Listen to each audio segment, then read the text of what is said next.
There are 3 guarantees in life: death, taxes, and confetti lining the Alico Arena floor after another FGCU Women's Basketball ASUN Tournament Championship. Those words, Florida Everblades, will now be etched into the Kelly Cup trophy 3 times. This bench is going to be occupied by FGCU women's basketball for the 6th straight season. The Eagles are in the NCAA tournament. They're about to put on their dancing shoes and maybe their Cinderella slippers. It is loud. We got a bunch of Villanova faithful.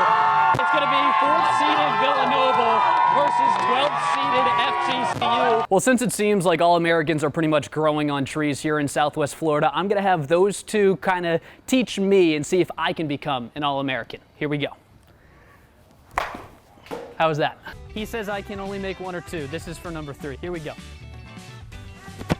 Oh, come on. Skied it. A watermelon got in a fight today because of how it drove a car. I'll tell you all about it next. The three-peat is officially complete. Welcome to Sports. I'm Jaron May. Florida Southwestern softball played in its 3rd straight NJCAA National Championship today. After hoisting the trophy in their last 2 appearances, the Bucks were looking to go back to back to back. And let's just say FSW is going to have to make some more room in its trophy case. That new ruling led to quite a few college athletes joining the transfer portal.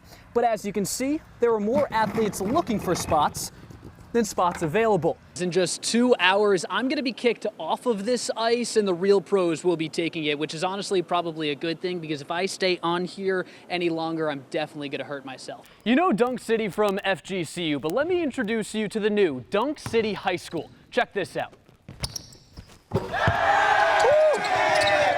Welcome to Palmetto Ridge High School. The first 5,000 fans will be getting these rally towels handed out. They're going to be whipping them around. The Southwest Florida product made his 2nd consecutive opening day start and lived up to his nickname Sugar Shane with a sweet performance. 1.268 seconds. That is what separated Ross Chastain from a NASCAR Cup Series championship today. The Alva native came up just short. I kind of went from my highest highs to like the lowest lows pretty quick. Jackson Woodward has had quite the journey to FGCU.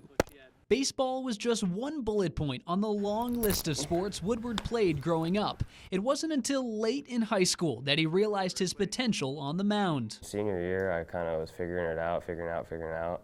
And that's when I was like, all right, I'm getting pretty good. That success led the Titusville native to Eastern Florida State, where Woodward ranked 1st in the country at the junior college level, allowing just 1 run in over 46 innings pitched. Halfway through, it was kind of like, all right, all you got to do is get a 3.5 GPA and you can basically go wherever you want. Woodward was destined to play at the Division I level, but then he began to feel a pain in his ribs.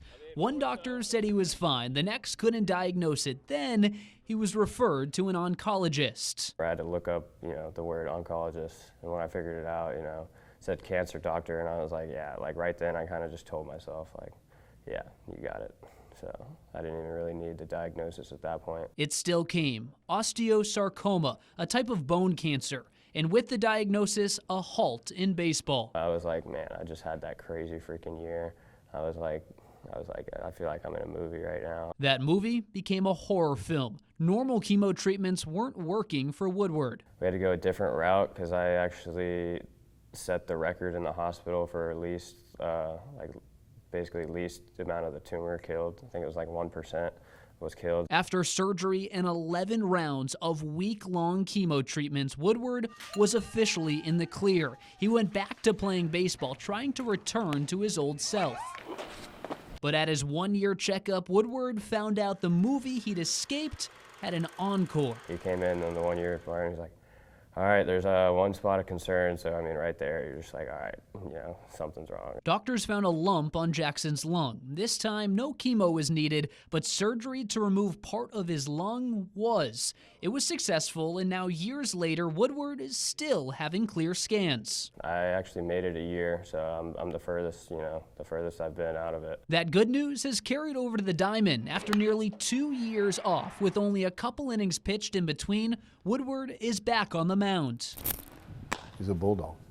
He's a bulldog. Nothing phases him. Despite battling cancer twice, Woodward has achieved his dream, pitching at the Division I level for FGCU. The fact that I'd say I did so good before it happened. That gave me all the confidence in the world that I could come back out and do it again. While Woodward's body is still getting back into peak shape, his mind is as sharp as ever. When you fight that battle in the biggest game of life and you beat it twice, yeah, he's not worried to go out there. Jackson Woodward has already struck out cancer twice and still has plenty of arm left. There's a lot of odds I still have to beat. Reporting in Fort Myers, Jaron May, NBC2.